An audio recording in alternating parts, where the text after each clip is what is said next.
남편은 살아있었다. 그리고 또 다른 진실이 시작됐다. 시리즈 3 박순희. 오늘 아침 우편함을 열었을 때였습니다. 차가운 바람이 스쳐갔는데 등기봉투 한 장이 눈에 확 들어왔어요. 붉은 도장이 찍힌 봉투였습니다. 손끝이 얼어붙은 것처럼 굳었고 숨이 목에서 턱 막혔어요. 봉투를 들자 심장이 귀까지 뛰는 게 느껴졌습니다.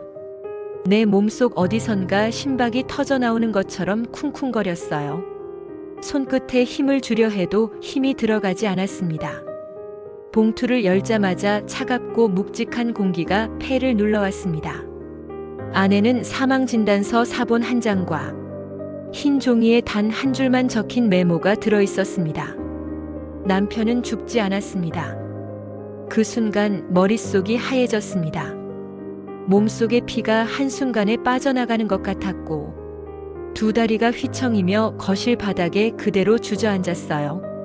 심호흡을 하려고 애써봤지만 숨이 쉬어지질 않았습니다. 귀에서는 내 심장 박동 소리가 웅웅 울리고 손끝은 서늘하게 차가워져 감각조차 없었습니다. 남편은 15년 전 서진병원 응급실에서 심장마비로 세상을 떠났다고 했습니다. 그날 새벽 3시 40분 담당 의사가 고개를 떨구며 말했죠. 손을 써봤지만 더는 방법이 없습니다. 나는 남편의 손을 붙잡고 한참을 울었습니다. 병실 바닥에 비친 형광등 불빛이 흐릿하게 번졌고 그때 들리던 심장 박동 모니터의 삔 하는 소리가 아직도 귓가에 남아 있었는데, 그런데 지금 남편이 살아있다고요? 메모 하단에는 낯선 코드가 적혀 있었습니다. ER-27-403 ER 응급실 403. 남편이 세상을 떠났다는 그날의 날짜. 심장이 터질 듯 뛰었어요. 누군가 나에게 신호를 보내고 있었습니다.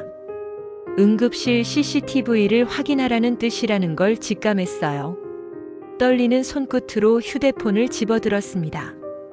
최도윤 변호사 번호를 눌렀습니다. 변호사님, 남편이 살아있다는 말 사실인가요? 수화기 너머로 짧은 정적. 그리고 낮지만 단단한 목소리가 들려왔습니다. 어머님, 오늘 울진으로 내려오세요. 단 절대 다른 사람에겐 알리지 마세요. 울진으로 향하는 KTX 안. 창밖 풍경은 빠르게 스쳐가는데 눈에는 아무것도 들어오지 않았습니다. 비오는 창밖, 물방울이 전조등 불빛을 받아 일렁였고 내 호흡 소리만 작게 그리고 거칠게 울렸어요. 가방 속에서 사진 한 장을 꺼냈습니다. 남편, 아들 준서, 며느리 수경, 손녀 지민. 웃는 얼굴을 바라보는데 마치 전혀 알지 못하는 사람들처럼 낯설게 보였습니다. 15년 동안 나는 뭘 믿고 살아온 걸까? 후포역에 도착하자 최도윤 변호사가 서 있었습니다. 비에 젖은 코트를 털며 내게 말없이 태블릿을 내밀었어요. 서진병원 2009년 4월 3일 응급실 CCTV 영상. 화면 속 응급실 침대에 누워있는 남편 박영수. 의사들이 심폐소생술을 하고 있었고 차가운 형광등 불빛 아래 그 얼굴은 창백했어요. 그때였습니다. 남편의 손가락이 아주 미세하게 분명히 움직였습니다. 숨을 삼킨 채 화면을 보는데 남편 옆에 서 있는 낯선 여자가 눈에 들어왔습니다. 길게 늘어진 생머리, 흰 셔츠, 목에 걸린 사원증. 변호사님, 저 여자는 누구죠? 최도윤이 화면을 멈추고 확대했습니다. 사원증에 적힌 글자가 또렷하게 보였어요. GNC 개발. 순간 온몸에 소름이 돋았습니다. 울진 토지개발 업체였습니다. 사망진단서 발급일 아래 빨간 펜으로 적힌 메모 한 줄이 눈에 들어왔습니다. 원본은 병원 기록실에 있다. 오늘 밤 누군가 가져갈 것이다. 숨이 턱 막혔습니다. 왜 15년 전 사망진단서 원본을 누가 가져가려는 걸까? 도대체 무엇을 숨기고 있는 걸까? 그때 휴대폰이 진동하며 울렸습니다. 모르는 번호. 주저하다가 전화를 받자 낮고 거친 목소리가 들렸어요. 박순희 어머님. 오늘 밤 서진병원에 가지 마세요. 남편 옆에 있던 여자가 당신을 찾고 있습니다. 순간 온몸에 한기가 스쳤습니다. 모르는 목소리였지만 확신할 수 있었습니다. 누군가가 계속 나를 지켜보고 있다는 것을. 오늘 밤 병원 기록실에서 무슨 일이 벌어질까요? 그리고 남편 옆에 서 있던 낯선 여자는 왜 15년 전 그 자리에 있었던 걸까요? 테이블 위에 놓인 서류철을 열자 숨이 막히는 느낌이 들었습니다. 눈앞이 흐릿해지고 손끝에서 힘이 빠져나갔어요. 서류 첫 장에 찍힌 이름 하나가 심장을 세게 후려쳤습니다. 수익자 최수경, 실제 입금 계좌 한예린. 순간 귀에서 웅 하는 소리가 울렸어요. 머릿속이 비어버린 것 같았고 심장이 깊게 내려앉아 손끝이 저릿해졌습니다. 수경이가 왜? 나는 나지막하게 중얼거렸지만 옆에 있던 최도윤 변호사는 눈을 떼지 못한 채 조용히 말했습니다. 어머님, 며느리 통장으로 보험금이 들어온 건 맞습니다. 하지만 그 다음 날 전액이 한예린 계좌로 이체됐습니다. 한예린. 남편 옆에 서 있던 낯선 여자. 15년 전 응급실 CCTV 속에서 잠깐 스쳐 지나간 얼굴. 익숙하지 않은 이름인데 왠지 모르게 심장이 빠르게 뛰기 시작했습니다. 예린, 이 여자가 도대체 누구예요? 최도윤이 태블릿을 켜고 CCTV 원본을 열었습니다. 서진병원 응급실 2009년 4월 3일 새벽 3시 40분. 화면 속 산소 마스크를 낀 남편 박영수가 창백하게 누워 있었습니다. 의사들의 다급한 목소리, 심전도기의 경고음, 그리고 남편 옆을 맴도는 한 여자. 최도윤이 화면을 멈추고 확대했습니다. 사원증에 적힌 로고가 선명히 보였습니다. GNC 개발, 울진 토지개발 회사. 남편 사망, 보험금, 며느리 수경, 그리고 한예린까지 모두 같은 선으로 엮이고 있었습니다. 숨을 크게 들이쉬고 휴대폰을 꺼냈습니다. 통화 버튼을 누르기 전 손끝에서 땀이 흘러내렸습니다. 수경아, 너한테 물을 게 있어. 네, 어머니. 이 보험금 도대체 뭐야? 수경의 숨소리가 순간 멈춘 듯 고요해졌습니다. 그리고 떨리는 목소리가 들렸습니다. 저는 몰라요. 내 이름으로 들어온 돈이야. 몰라? 예린 언니가 부탁했어요. 잠깐 제 계좌로 받았다가 넘겨달라고. 예린 언니? 내 목소리가 갈라졌습니다. 수경은 한숨을 길게 내쉬며 말했습니다. 아버님 회사에서 알던 분이에요. 저도 자세히는 몰라요. 그냥 부탁을 거절 못해서. 순간 온몸에서 힘이 빠졌습니다. 심장이 쿵 하고 내려앉는 소리가 들릴 정도였어요. 아버님 회사 사람이면 왜 내 계좌로 보험금을 받아? 수경은 대답 대신 침묵으로 일관했습니다. 그 침묵 속에서 내 안의 의심은 더욱 짙어졌습니다. 그날 밤 최도윤 변호사가 작은 USB를 내밀었습니다. 어머님, 이 안에 모든 게 들어있습니다. 절대 다른 사람에게 보여주지 마세요. USB를 손에 쥔 순간 손끝이 얼어붙는 것 같았습니다. 노트북을 켜고 USB를 꽂자 폴더 4개가 떴습니다. 보험 2008, PDF, 토지계약서, 집, CCTV 원본, 아비, 301호의 등록, 라크트. 숨을 삼키며 첫 번째 파일을 열었습니다. 보험증권 원본에서 내 도장이 선명히 찍혀 있었지만 기억이 없었습니다. 보험을 들었다는 말도 서류에 서명했다는 기억도 없었는데 누가 내 도장을, 내 이름을, 내 인생을 이렇게 써버린 거야. 다음으로 CCTV 원본을 열었습니다. 화면 속 남편 옆에서 한 여자가 무언가를 속삭이고 있었습니다. 영상의 입모양을 확대하자 그녀가 말하는 단어가 또렷이 보였습니다. 301호. 심장이 순간적으로 멎은 것 같았습니다. 301호. USB에도 동일한 이름에 잠긴 폴더가 있었습니다. 다음 날 서진병원으로 향했습니다. 301호 병실 문을 열려던 순간 간호사가 다급히 달려와 막아섰습니다. 어머님, 환자분은 어젯밤 다른 병동으로 옮겨졌어요. 누가 옮겼는데요? 보호자분 요청이었습니다. 전원 요청서에는 며느리 최수경의 이름이 찍혀 있었습니다. 수경이가 왜? 숨을 내쉬는 목소리가 떨렸습니다. 병원 보안팀으로 달려갔습니다. 301호 병실 CCTV 좀 보여주세요. 보안팀장은 컴퓨터 화면을 보여주며 낮게 말했습니다. 이상하네요. 301호 영상 전부 삭제됐습니다. 삭제됐다고요? 누가요? 로그를 추적해보니 GNC 개발 내부망에서 접근한 흔적이 있습니다. 머릿속이 새하얘졌습니다. 남편, 보험금, 며느리, GNC 개발. 모든 게 서로를 향해 얽혀가고 있었습니다.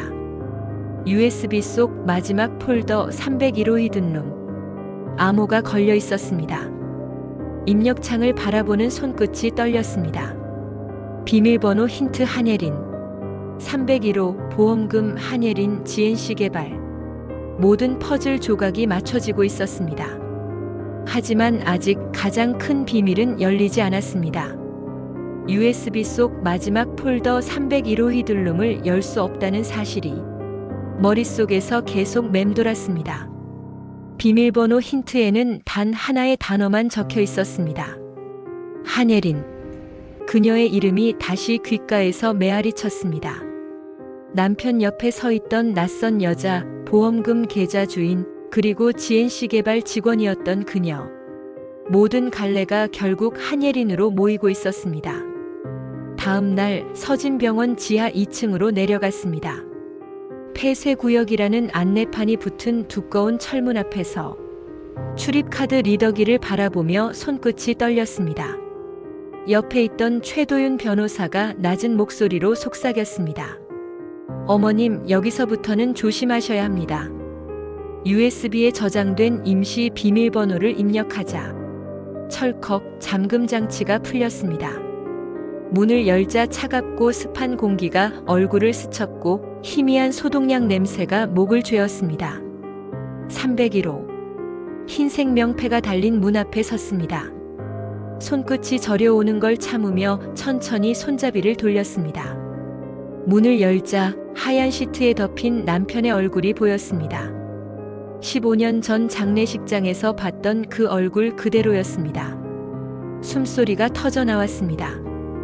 영수 씨. 나는 침대 옆으로 다가가 그의 손을 잡았습니다. 손끝에서 미세한 체온이 느껴졌습니다. 아직 살아있었습니다. 영수 씨, 나예요, 순이에요. 목소리가 떨리고 눈물이 시야를 흐리게 가렸습니다. 하지만 남편의 눈은 감긴 채 아무런 반응도 없었습니다. 그 순간 병실 뒤쪽에서 발자국 소리가 들렸습니다. 검은 정장을 입은 남자 2명이 차갑게 나를 내려다봤습니다. 박순이 어머님, 여긴 출입금지 구역입니다. 나는 침착하려 애쓰며 물었습니다. 이게 무슨 일이에요? 남편 살아있잖아요. 왜 15년 동안 아무 말도 안 한 거예요? 남자들은 눈빛을 교환하더니 한 명이 낮게 속삭였습니다. 진실을 알고 싶으시면 오늘 밤 울진항 북쪽 창고로 오십시오. 혼자 오셔야 합니다. 집으로 돌아오자 심장이 미친 듯 뛰기 시작했습니다. 손끝에 아직도 남편 체온이 남아있는 것 같았어요. 그 온기가 오히려 더 큰 공포를 안겼습니다.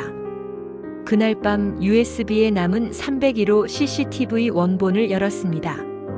흐릿한 화면 속 남편 곁에 서 있던 여자가 남편 손을 잡고 무언가를 속삭이고 있었습니다. 입모양을 확대하자 분명히 보였습니다. 지금부터 내가 지켜줄게. 순간 심장이 쿵 하고 내려앉았습니다. 남편을 지켰다는 말. 그녀가 남편을 데리고 있었던 걸까요? 다음 날 며느리 수경을 불러냈습니다. 수경아, 한예린이라는 사람 알아? 수경의 눈이 순간 크게 흔들렸습니다. 하지만 곧 침착한 표정을 가장하며 고개를 저었습니다. 저는 모르는 사람이에요. 나는 테이블 위에 보험금 계좌 내역을 던졌습니다. 내 이름으로 들어온 보험금이 한예린 통장으로 바로 빠져나갔어. 수경의 손끝이 떨렸습니다. 그 떨림을 숨기려 했지만 목소리가 갈라졌습니다. 어머니, 저도 몰랐어요. 예린 언니가 부탁해서 잠깐만 제 통장을 빌려줬던 거예요. 예린 언니라고 불러. 내 목소리가 떨렸습니다. 수경은 시선을 피하며 중얼거렸습니다. 아버님 회사에서 잠깐 알게 된 분이에요. 근데 정말 저도 잘 몰라요. 하지만 그 말이 진실처럼 들리지 않았습니다. 심장이 더 세게 쿵쿵 울렸습니다. 밤이 되자 울진항 북쪽 창고로 향했습니다. 안으로 들어서는 순간 바닥에 쌓인 의료 서류와 토지 계약서 뭉치가 눈에 들어왔습니다. 그리고 그 위에 놓인 남편의 사진 한 장. 사진 뒷면에는 낯선 글씨가 적혀 있었습니다. 살아있다. 보호하라. 순간 창고 불빛이 꺼졌습니다. 사방이 어둠에 잠기고 뒤에서 발자국 소리가 다가왔습니다. 차가운 손길이 내 어깨를 잡았습니다. 박순이 어머님, 지금은 아무것도 묻지 마세요. 낯선 남자가 작은 메모를 쥐어줬습니다. 거기엔 단 한 줄만 적혀 있었습니다. 301호를 지키는 사람은 한예린입니다. 숨이 턱 막혔습니다. 301호 남편 USB 속 비밀 폴더, 한예린, 보험금, 수경, GNC 개발. 모든 것이 한 점으로 모이고 있었습니다. 하지만 아직 남편이 왜 살아있는지, 그리고 누가 이 모든 걸 설계했는지 아무것도 알 수 없었습니다. USB에 숨겨진 301호 히들룸 암호를 풀지 못한 채 나는 한예린이라는 이름만 붙잡고 있었습니다.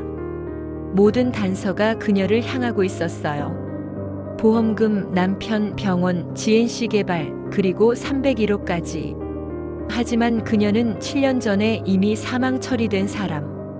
죽은 사람이 어떻게 지금도 사건의 중심에 있는 걸까? 머릿속이 복잡하게 얽혀가고 있었습니다. 다음 날 새벽 서진병원 지하 2층 병동으로 향했습니다.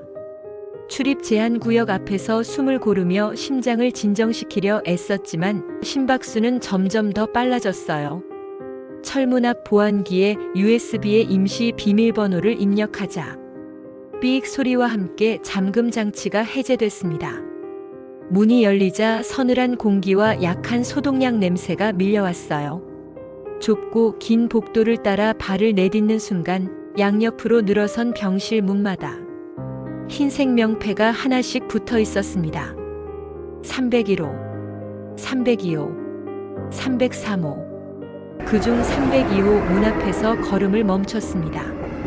이름표 대신 작은 검은색 스티커가 붙어 있었거든요. 변호사님, 여긴 뭐 하는 곳이에요? 최도윤은 입술을 깨물며 낮게 대답했습니다. 병원 내부에서도 일부 직원만 접근 가능한 비공개 병동입니다. 조심스레 문을 열자 순간 차가운 바람이 얼굴을 스쳤습니다. 어둑한 조명 아래 한여름인데도 병실 안은 냉기 같았어요. 침대에 누워있는 한 남자의 실루엣이 보였습니다. 심장이 쿵 내려앉았어요. 가까이 다가가자 얼굴이 드러났습니다. 남편 박영수. 눈을 떴지만 표정에 아무런 감정이 없었습니다.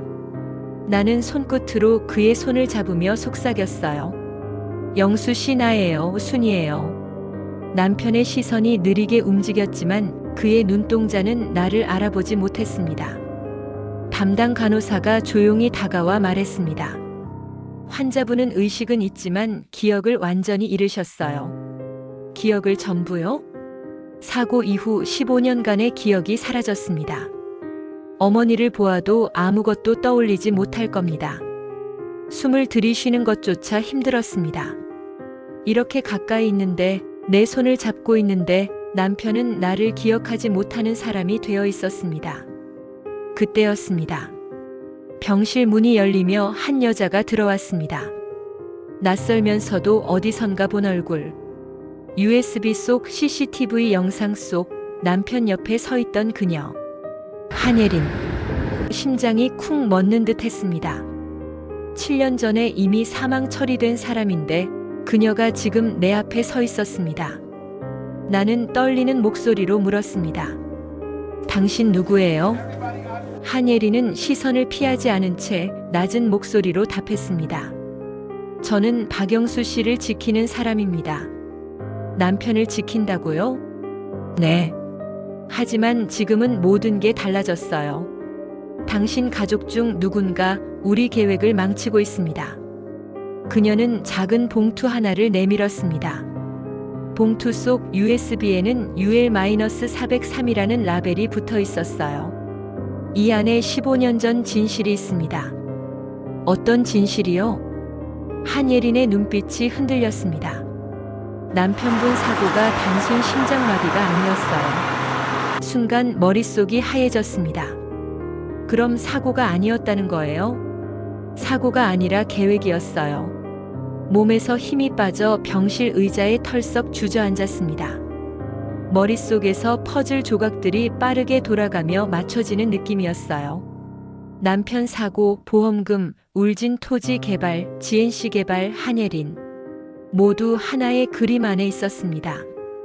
한예린 씨 수경이가 왜 보험금 계좌에 연루된 거죠? 그녀는 망설이다 입을 열었습니다. 당신 며느리 최수경 씨 GNC 개발과 오래 전부터 연결돼 있었어요. 무슨 말이에요? 수경 씨가 계약금 일부를 한 계좌로 넘겼어요. 그 계좌가 비자금 세탁 통로였습니다. 심장이 한순간에 얼어붙었습니다. 믿고 싶지 않았습니다. 하지만 머릿속에서 며칠 전 수경의 흔들리던 눈빛이 떠올랐습니다. 병실 밖 복도를 걷는데 최도윤 변호사가 다급히 달려왔습니다. 어머님, 큰일입니다. 왜요? 병원 기록 서버가 해킹당했어요. 301호, 302호, 그리고 한예린 관련 기록 전부 삭제됐습니다. 순간 다리가 풀려 벽에 기대 섰습니다. 누군가가 진실을 끝까지 숨기려 하고 있었습니다. 그때 휴대폰으로 메시지 한 통이 도착했습니다. 오늘 밤 11시 울진항 북쪽 창고. 남편을 지키고 싶다면 혼자 오세요. 발신인은 없었지만 좌표까지 첨부돼 있었습니다. 몸을 떨며 화면을 쥐었습니다. 창고 USB, 남편 한예린, 수경. 모든 게 그곳으로 연결되고 있었습니다. 울진항 북쪽 창고. 바닷바람이 매섭게 얼굴을 스쳤습니다. 숨을 깊게 들이쉬며 철문을 밀자 차가운 기운과 함께 낮게 웅웅거리는 소리가 울렸습니다. 창고 안 어둠 속에서 컴퓨터 모니터 몇 대가 반짝이고 있었어요. 바닥에 흩어진 의료 서류, 토지 계약서, 비자금 장부. 그리고 남편의 이름이 적힌 의료 팔찌. 손끝이 떨렸습니다. USB를 열자 H-301이라는 폴더가 떴어요. 암호를 입력하는 순간 영상 하나가 자동 재생됐습니다. 화면 속 15년 전 서진병원 응급실. 남편 박영수가 산소 마스크를 낀 채 누워 있었습니다. 한예린이 그의 팔에 무언가를 주입하고 있었고 옆에 있던 의사가 낮게 중얼거렸습니다. 심정지 유도 완료, 환자 상태 안정화. 순간 심장이 얼어붙었습니다. 남편은 심장마비로 죽은 게 아니었어요. 누군가 의도적으로 혼수 상태에 빠뜨린 겁니다. 영수 씨를 살리려 했던 게 아니라 죽은 사람으로 만들려 한 거였어요. 한예린의 낮은 목소리가 귓가에 울렸습니다. 도대체 왜? 보험금 때문이에요. GNC 개발과 병원이 한통속이었어요. 남편분이 서명한 울진 토지 계약, 그걸 덮으려고 남편을 숨긴 겁니다. 그때 창고 철문이 벌컥 열리며 검은 정장을 입은 남자들이 몰려왔습니다. GNC 개발 직원들이었습니다. 박순희 어머님, USB를 내리세요. 이미 늦었습니다. 한예린이 내 팔을 붙잡았습니다. 순희 씨, 절대 넘기면 안 돼요. 이 안에 모든 증거가 있어요. 창고 한복판에서 서로 대치하던 순간 휴대폰이 울렸습니다. 최도윤 변호사의 목소리가 들렸습니다. 어머님, 경찰 도착했습니다. USB 그대로 들고 병원 지하로 오세요. 남편분 거기로 옮겨졌습니다. 서진병원 지하 2층 비공개 병동. 문을 열자 차가운 바람이 스며들었습니다. 침대에 누워있는 남편의 얼굴이 보였어요. 15년 동안 멈춰 있었던 호흡. 손끝이 떨렸습니다. 영수 씨, 저예요. 순이에요. 남편의 눈꺼풀이 천천히 떨리며 열렸습니다. 눈동자가 흔들리다가 마침내 내 얼굴을 바라봤어요. 순이 씨? 순간 눈물이 쏟아졌습니다. 기억은 온전치 않았지만 남편은 나를 알아본 겁니다. 하지만 기쁨도 잠시. 병실 문이 열리고 며느리 최수경이 들어왔습니다. 손에는 서류철을 꼭 쥐고 있었어요. 어머니, 제발 USB를 내놔요. 수경아, 이게 다 뭐야? 내가 이 모든 걸 알고 있었어? 수경은 고개를 떨군 채 울먹였습니다. 저 처음엔 남편분을 살리려고 한 거예요. 근데 GNC 개발이 협박을 했어요. 계약서, 보험금, 대출. 제가 안 하면 아버지를 영영 못 보게 만든다고. 그래서 내가 내 도장을 몰래 쓰고 보험금까지 빼갔다고. 어머니, 정말 미안해요. 숨을 고를 틈도 없이. 경찰들이 병실로 들이닥쳤습니다. 최도윤 변호사가 한 발 앞서 USB를 경찰에 건넸습니다. 여기에 모든 증거가 있습니다. 남편분 혼수 상태 조작, 울진 토지 비자금, 그리고 GNC 개발의 횡령까지 전부. 경찰들이 USB를 확보한 순간 창고에서 나를 위협하던 GNC 개발 직원들이 체포됐습니다. 긴 싸움이 끝나는 듯 했습니다. 한 달 뒤 울진 후포리 작은 마을에서 나는 조용히 아침을 맞았습니다. 새벽 5시 10분 커피를 내리고 바다를 바라보며 남편과 함께 앉아 있었습니다. 남편의 기억은 아직 완벽히 돌아오지 않았지만 내 손을 잡는 힘은 예전 그대로였습니다. 순이 씨, 여기 공기 참 좋네요. 응, 이제 우리 둘만 숨 쉬는 거야. 30년 지킨 집은 떠났지만 우리는 다시 새로운 집을 만들었습니다. 그리고 며칠 전 최도윤 변호사에게서 연락이 왔습니다. 어머님, GNC 개발 관련 재판에서 남편분 무죄가 확정됐습니다. 그리고 한예린 씨도 증언에 협조하기로 했어요. 핸드폰을 내려놓고 바다를 바라봤습니다. 파도 소리가 귓가를 스쳤습니다. 모든 게 끝난 줄 알았지만 이번엔 평온한 미소가 스스로 지어졌습니다. 그날 밤 남편이 조용히 속삭였습니다. 순이 씨, 이제 정말 괜찮아졌죠? 나는 손을 꼭 잡으며 대답했습니다. 응, 우리 이제 괜찮아.